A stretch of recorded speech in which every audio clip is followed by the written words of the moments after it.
മേപ്പടിയാൻ ചെയ്യാൻ വിളിച്ചിട്ട് വന്നില്ല എന്ന് പറഞ്ഞു. എന്തുകൊണ്ടാണ് മേപ്പടിയാൻ വേണ്ടാന്ന് വെച്ചത്? ഒന്നുമില്ലായിരുന്നു അഭിനയിക്കാൻ.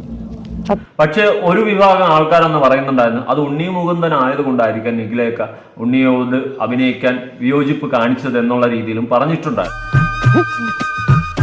മേപ്പടിയാൻ എന്ന് പറയുന്ന മൂവിയിൽ അഭിനയിക്കാൻ താല്പര്യമുണ്ടോ എന്ന് ചോദിച്ച സമയത്ത് അയ്യോ എനിക്ക് അതിൽ പ്രത്യേകിച്ച് പറയാനുള്ള കാര്യങ്ങളൊന്നുമില്ല, ഡയലോഗൊന്നുമില്ല, അല്ലെങ്കിൽ റോളൊന്നുമില്ല. ആദ്യമായിട്ട് എൻ്റെ അടുത്ത് കഥ പറയാൻ വരുമ്പം മുഴുവൻ കഥ പറയുമ്പം കുട്ടി ജീപ്പി വരുന്നു, ജീപ്പിൽ നിന്നും പോകുന്നു മാത്രമേ ഉണ്ടായിരുന്നുള്ളൂ. അപ്പൊ ഞാൻ സ്ക്രിപ്റ്റ് വെച്ചു. അപ്പൊ എന്നോട് പറഞ്ഞു സ്ക്രിപ്റ്റ് കുത്തി വരച്ചിരിക്കുകയാണ്, തരാൻ പറ്റില്ല എന്ന് പറഞ്ഞു. അപ്പൊ എനിക്ക് മനസ്സിലായി അതിനകത്തൊരു തേങ്ങയില്ല. അങ്ങനെ പക്ഷെ അതേ നിഖിലയാണ് ഈ ഗുരുവായൂർ അമ്പലനട എന്ന് പറയുന്ന മൂവിയിൽ അഭിനയിച്ചത്. അതിലെന്ത് തേങ്ങാ റോളാണ് കിട്ടിയതെന്നാണ് ചിലപ്പോൾ ചില പ്രേക്ഷകർ ചോദിക്കുന്നത്.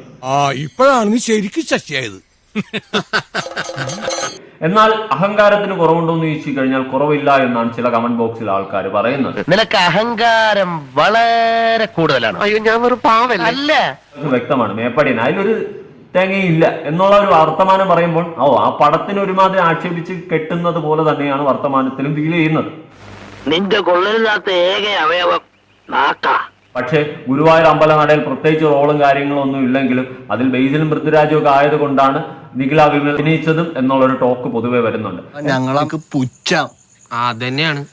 ഒരു വാചകത്തിൽ ടിനി ടോം ഇടയ്ക്ക് പറയുന്നുണ്ടായിരുന്നു ഉണ്ണിയുടെ കൂടെ നിന്ന് ഫോട്ടോ എടുക്കാൻ ഒരു നടി താല്പര്യം കാണിച്ചില്ലായിരുന്നു. ഇന്ന് ആ നടി റിഗ്രറ്റ് ചെയ്യുന്ന രീതിയിൽ ഉണ്ണി വളർന്നു കാണിച്ചു. അതാണ് മോനെ റിവഞ്ച് എന്നുള്ള രീതിയിലും ടിനി ടോം പറയുന്നുണ്ട്. എന്തായാലും എല്ലാം വിധിയുടെ വിളയാട്ടം.